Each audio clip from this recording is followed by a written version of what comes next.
Hello, everyone. Welcome to Dare to Explore, a live conversation with Cal Poly alumnus and NASA astronaut Victor Glover. I'm Jeffrey Armstrong, president of Cal Poly, and I'm absolutely thrilled to join you all today for this once-in-a-lifetime opportunity. As you all know, in November of 2020, Victor piloted the SpaceX Crew 1 Dragon spacecraft, launched from Florida, docked into the ISS, and he's been there since. As you know, this is the large spacecraft that serves as a scientific lab for astronauts from all over the world. For the past 6 months, Victor has been conducting new and exciting scientific research alongside several other crew members from the US, Japan, and Russia.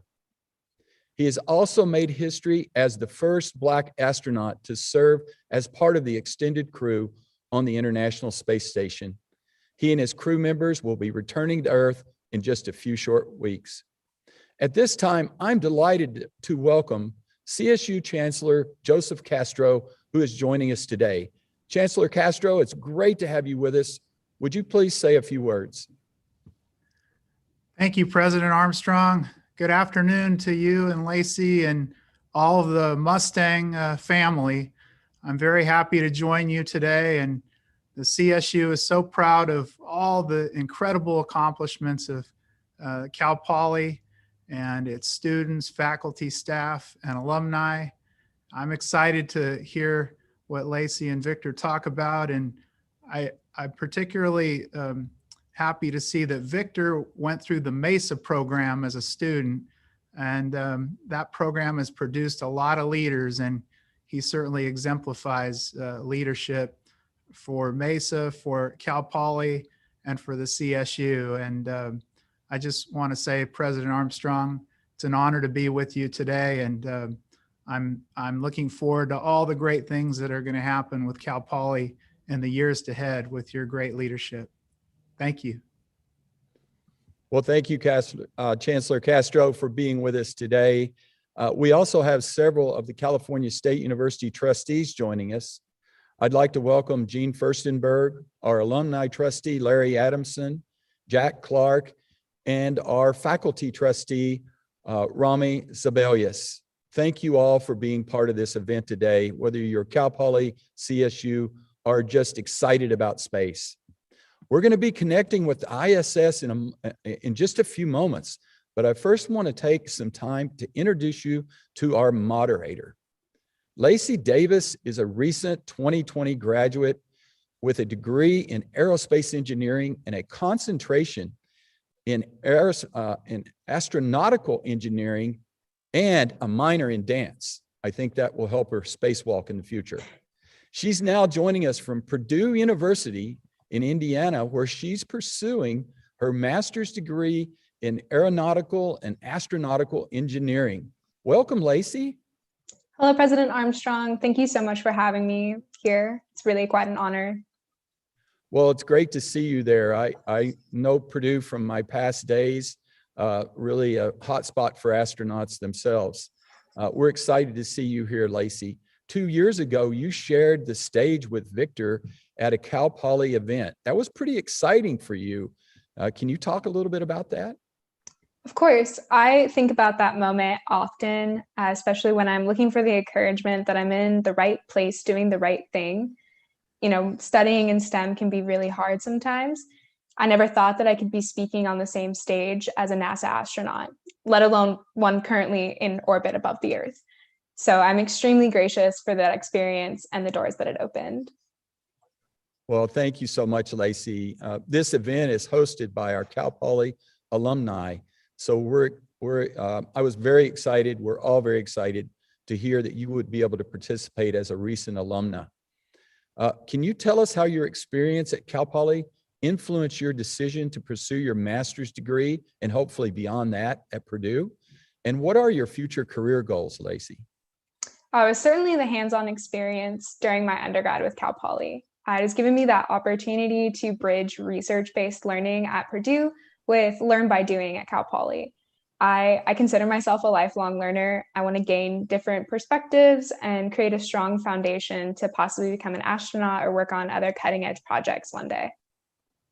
I can see that happening. That's excellent.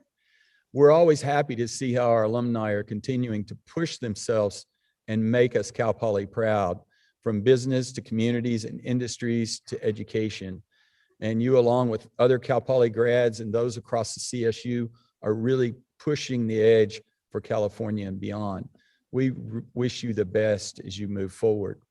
Now, in just a few moments, you're going to be asking Victor several questions that have been provided by alumni, friends, and community members, and perhaps most importantly, by current Cal Poly students. We know that this is an exciting opportunity for the entire Cal Poly community, and we're so thankful to all of the thoughtful questions that have been submitted for this event. Obviously, we won't be able to ask all the questions that were submitted, but we're looking forward to Victor answering a variety of the questions from our campus and the greater San Luis Obispo community. Lacey, I'm sure you also have a few questions of your own for Victor, and I know that we're working to get him tied in. I was fortunate to do a one-on-one Zoom on my end and connect with Victor, and sometimes the connections are a little slow to get all the way up there. So we're going to stretch this out a little bit. So Lacey, have you thought about any additional, what's like the biggest question you want to know about space as someone that plans to go there someday yourself?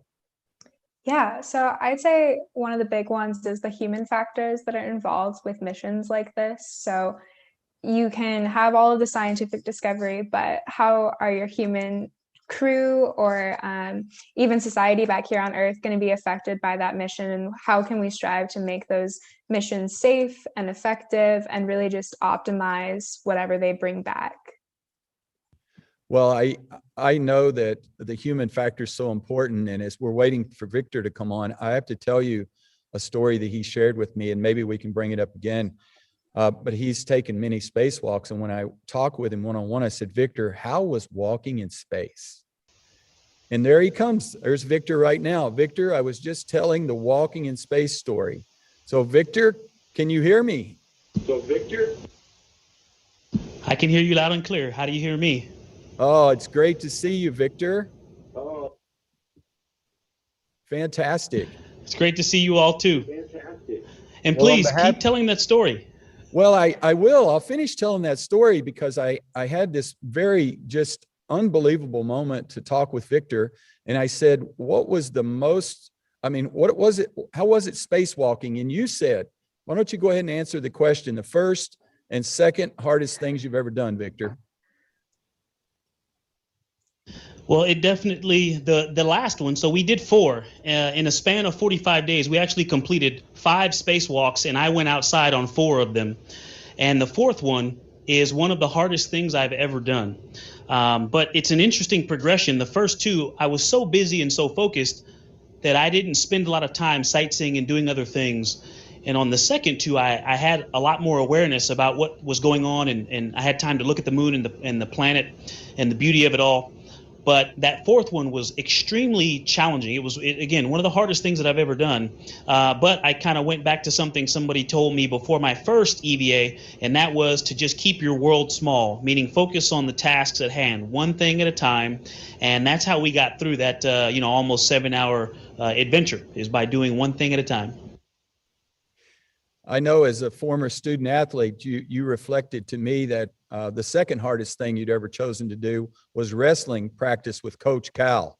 So I know how that helped you with your grit. I'm going to turn right now, Victor, and say we're so delighted to have you with us.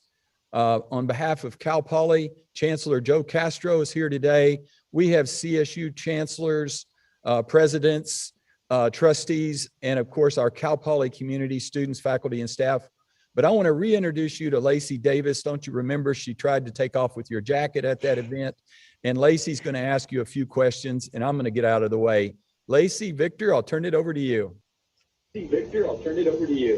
Hey, hi everyone. Hi Lacey. Hello, Chancellor Castro and all of the distinguished guests. Welcome to the International Space Station.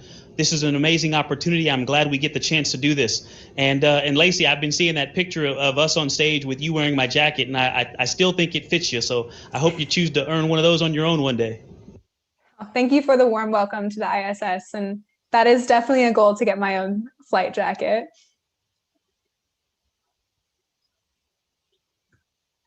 So we have a couple questions that were sent in by alumni, students, and friends that I'd like to ask you.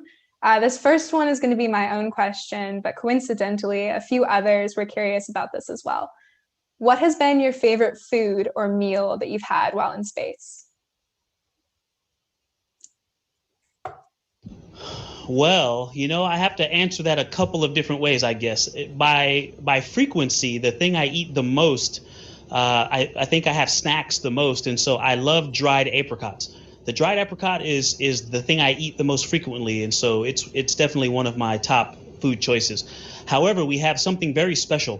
One of our crewmates is doing an experiment, veggie, where they're collecting plants, and many of them are edible. And so we've had pak choi, wasabi, mustard greens, and whenever we have the opportunity to harvest those and have some fresh green, those are just absolutely amazing. So it's been really special to have fresh greens up here on the International Space Station. I bet, especially having fresh vegetables when most of what you're eating is dried. Similar to the first question, many alumni and students are also interested in learning what inspired you to become an astronaut.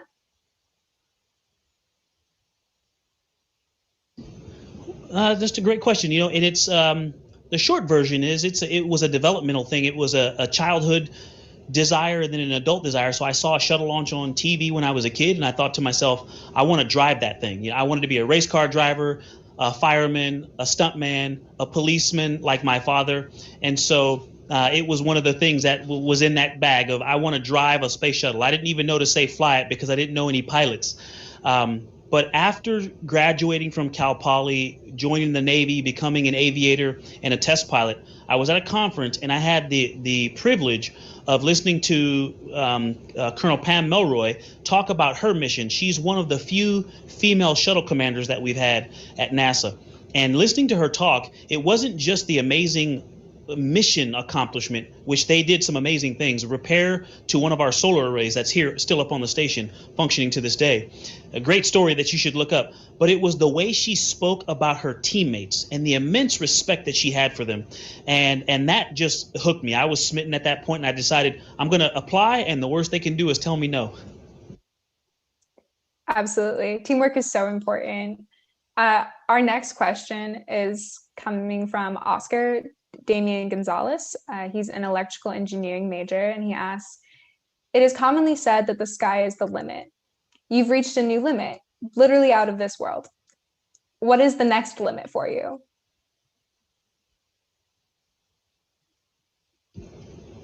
Was it Oscar? Oscar. That is a great question. Oscar. I am still working that one out because, I do have to say, to be here in space right now, I am in low Earth orbit. I don't feel right saying, hey, my next goal is this. I'm going to get back home, and I guess that's my next goal, land safely and get back to my family. And we'll see what happens after that.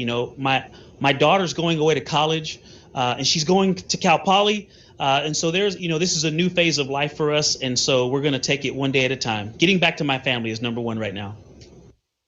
Awesome. Well, congratulations to your daughter for starting off at Cal Poly.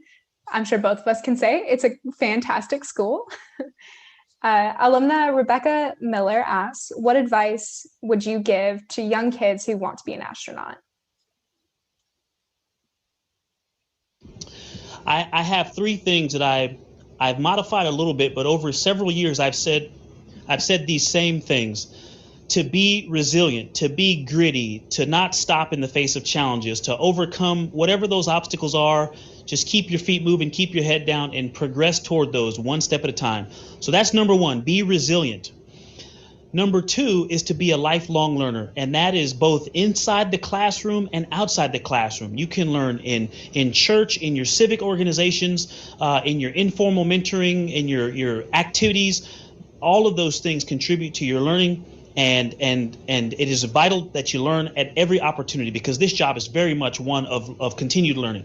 And the third one is to be a good teammate. And that is very tough, because you're not the person who gets to determine if you're doing a good job. But the goal of trying to be a good teammate is very important, because what we do up here, I love the way Scott Kelly said it, human spaceflight is the greatest team sport on and off the planet, and that is very true. So be gritty, be resilient, be a lifelong learner, and to be a good teammate. And that'll help you no matter what you want to be. Being an astronaut, a school teacher, an engineer, or just a good neighbor, those things I think will help you have a healthy definition of success. Absolutely. And going off of learning, our next question was one asked by a number of alumni, and they were curious. How did your experience at Cal Poly shape you into the person you are today? Wow, I'm trying to keep my answer short, but yeah, that's a great. So I mean, I met my wife there, Deanna, and I met at Cal Poly. I mean, my life is intertwined with moments from Cal Poly. It's indelible. I could not unwind my story from Cal Poly. Wrestling impacted the person that I was at the time. The ability to practice and succeed or fail and still have to go back to practice the next day, learning to overcome both success and failure. On the football field, the same thing. In the engineering laboratories, learning and honing that academic development. You know, I couldn't tell you enough stories. I could tell you millions of stories about my experiences there in the classroom, on the field, on the mat.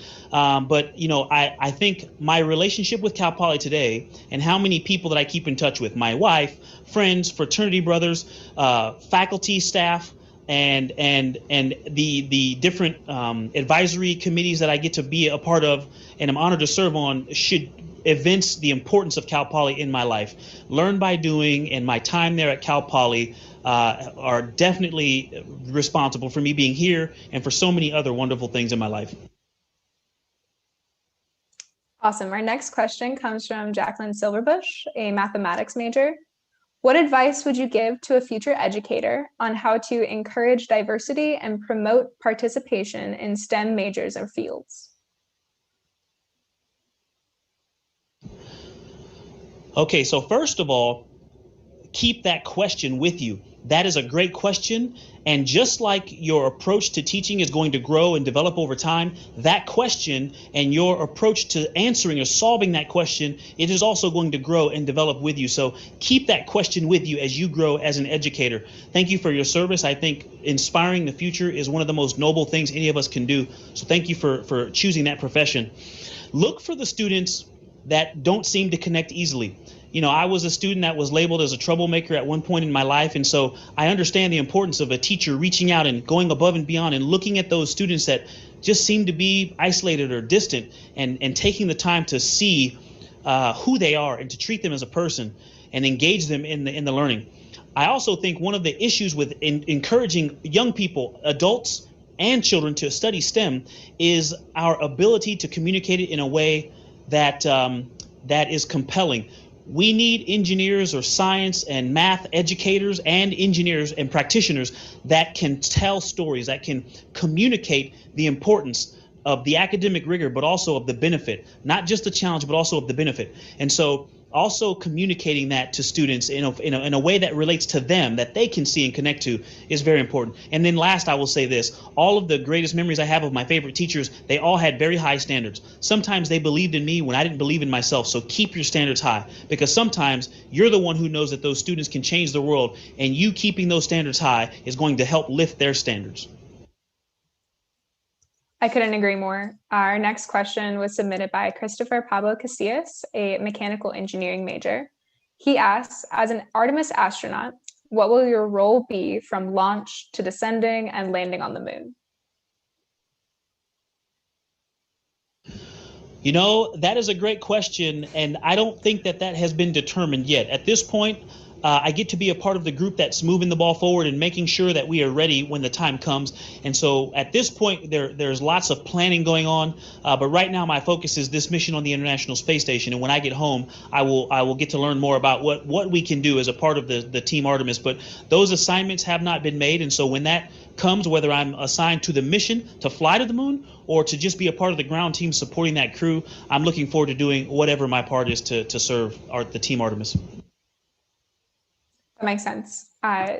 Stuart Schneider, a current Cal Poly parent, asked, what is the best piece of advice that you received from a Cal Poly professor or advisor?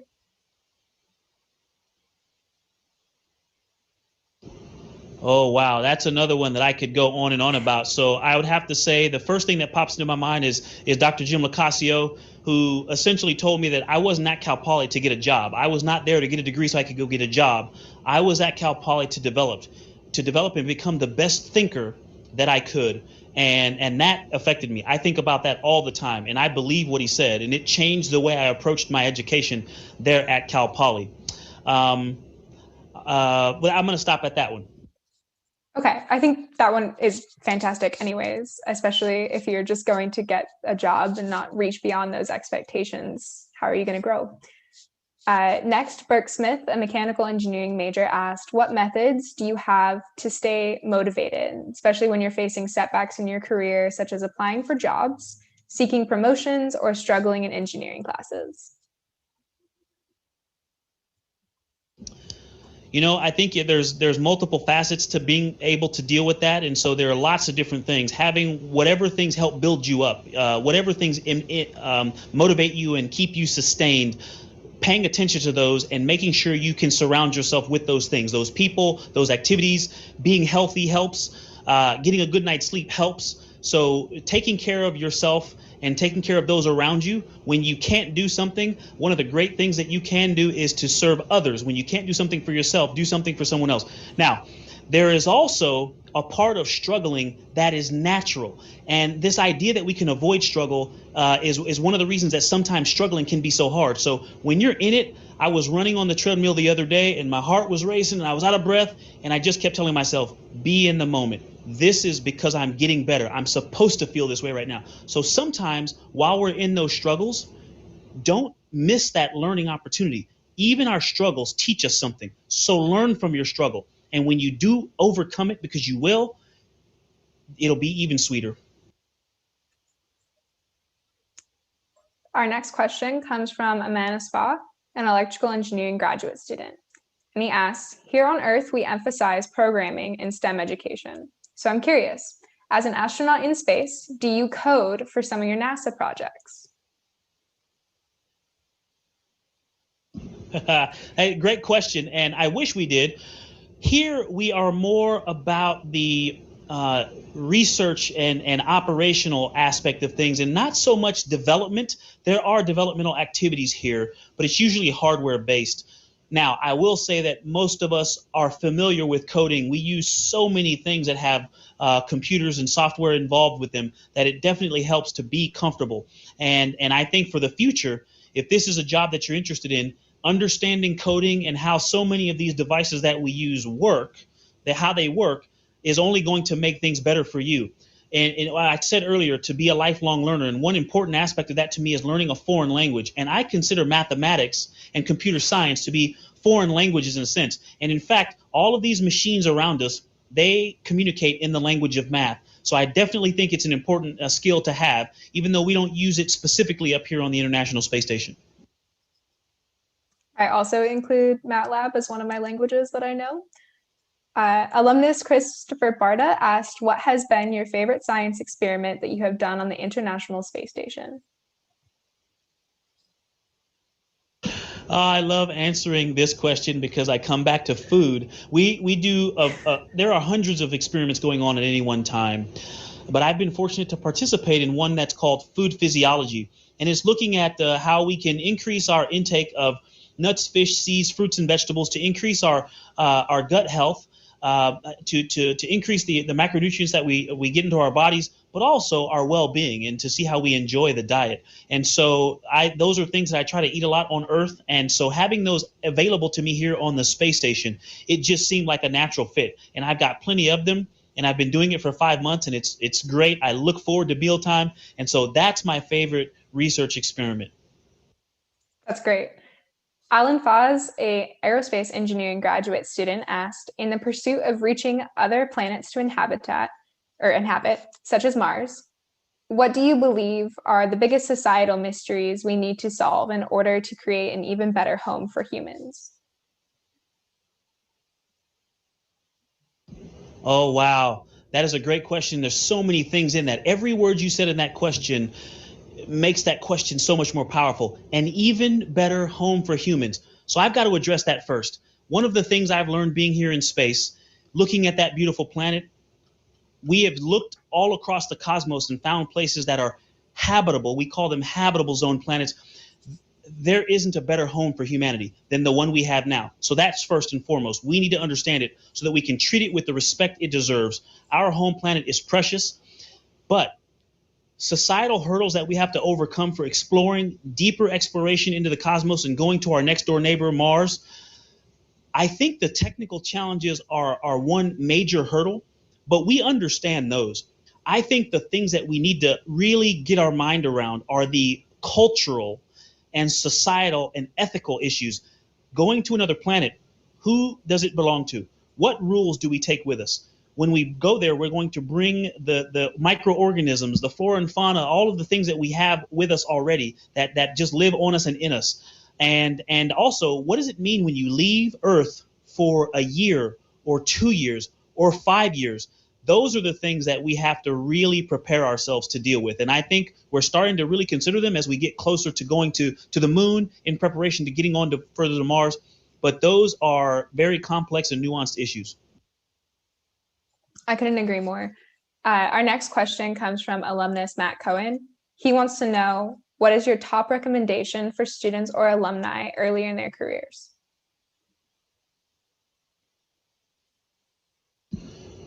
Early in your career, you know, it's important, especially in the science and technology workforce, to a reputation for being competent and for knowing your trade, whatever that is. But while you do that, I think it's also important to grow your heart. You know, we're all out there thinking about design or mechanics or whatever your trade is. If you're just planes or cars, you're using your head and you're using your hands a lot. But I think it's also to make sure you're developing your heart, your concern for your community at the same time. They should be developing as well. So develop that technical reputation, but being effective at developing those is seeking challenge, not just addressing challenges that you're faced with, but actually going out and looking for challenges. Learn Chinese, learn Arabic, you know, challenge yourself, learn to paint, find new challenges to overcome, because not only are you gaining skills, you're doing something that is much more important than a resume, than any skill you can acquire, and that is you're teaching yourself to acquire skills. And so challenge yourself. That's the best thing you can do early on in your career as you're developing your gifts. Awesome. And building off of that, alumnus Surush Abutalebi asked, what is something you wish you knew when you were 25 that you know now?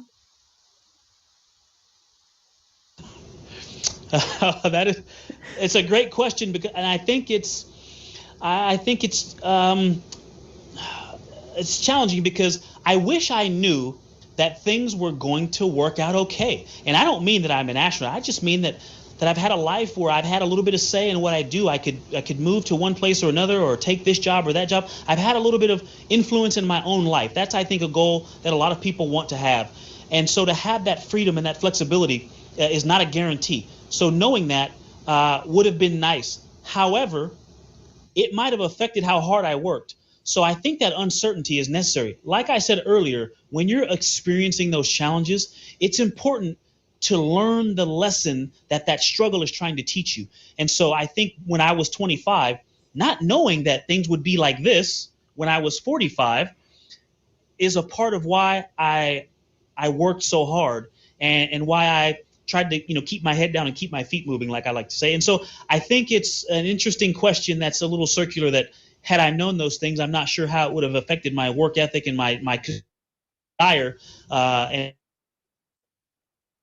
great question to think about now that I'm 45, and to think maybe about how I can set myself up for when I'm 65, and the perspective that I can take on this phase of my life. But I think not knowing that and having that uncertainty was motivating as well. Definitely. This next question is one of my favorites. It's submitted by alumna Debbie Melton on behalf of her 9-year-old son. He wanted to know, when you are ready to come home, how do you leave? Is there a countdown and a takeoff like there was from Earth?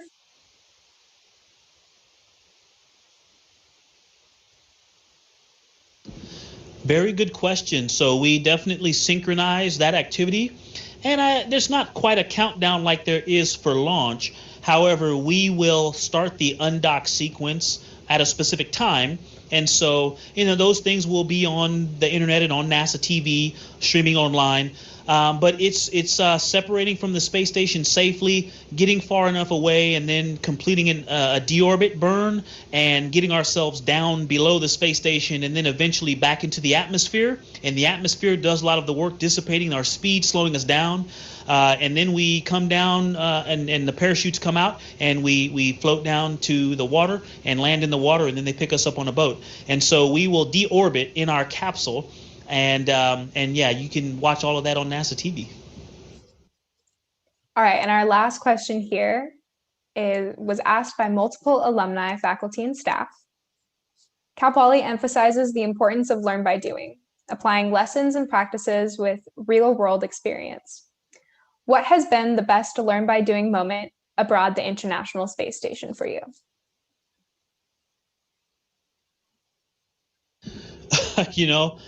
I literally could say that it has been every day. I learn something new or remember something every single day up here. This experience is so unique. Microgravity makes certain things really easy, and it makes other things really challenging. And so I spent 44 years of my life on Earth in gravity and learning those lessons and developing those habits. And so to come up here and have to live in microgravity has been just a constant exercise in learning. But if I had to be specific about one thing, a great learn by doing experience was my first spacewalk. We trained for this, and I've been training for it for over 7 years at the point that I went out the door at the hatch the first time. And there are some things that were very similar, but there were several things that were very different. And there's just no way to prepare for going outside of the International Space Station into the vacuum of space the first time other than to do it. And so going on my first spacewalk was truly a learn by doing moment. And wow, it really was an amazing experience that relied on all of the technical, operational, and emotional preparation that I had done up to that point. Really great learn by doing experience. Wow, Victor, thank you so much for enlightening all of us on your experiences, challenges, and the research that you and your crew members have been doing on the ISS. I really liked your response and the advice you received from Jim Locascio. And I really appreciated that question from that 9-year-old. Victor, thanks for taking your downtime and spending it with us. Most people might think you're on the clock, but of course you're 24 hours a day, but we appreciate you taking that time. We're so excited that your daughter has chosen Cal Poly like her dad and her mom. We're so Cal Poly proud of you. We wish you a safe return and happy reunion with your family in a few short weeks.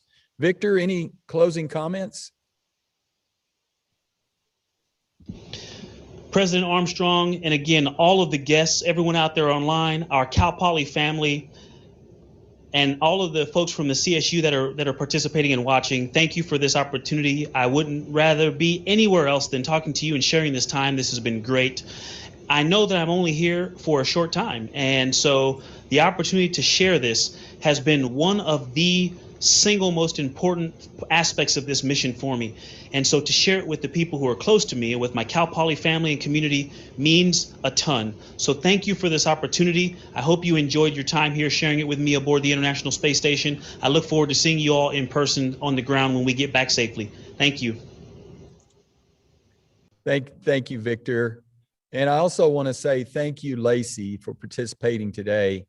We know we're going to hear great things from you in the future. We know you're doing very well. Please be sure to tell Purdue Provost Jay Ackridge hello when you get a chance. I definitely will. Thank you so much for having me. This was a blast. I still can't really believe it actually happened. Well, anything can happen with hard work and grit and determination, as we see from Victor Glover. And to those of you tuning in, I should say, what an incredible effort. What an incredible event. We're so pleased you were able to hear from Victor about the amazing work he's been doing. I'm sure, like me, you're Cal Poly proud to cheer on such a phenomenal alumnus and human being. While this year has brought us many challenges, we hope today inspired us all to dare to explore what's possible when we dream big, work hard, and define our own excellence. Once again, a huge thank you to Victor Glover, and we're sending our best to the entire crew as they prepare for their return to Earth.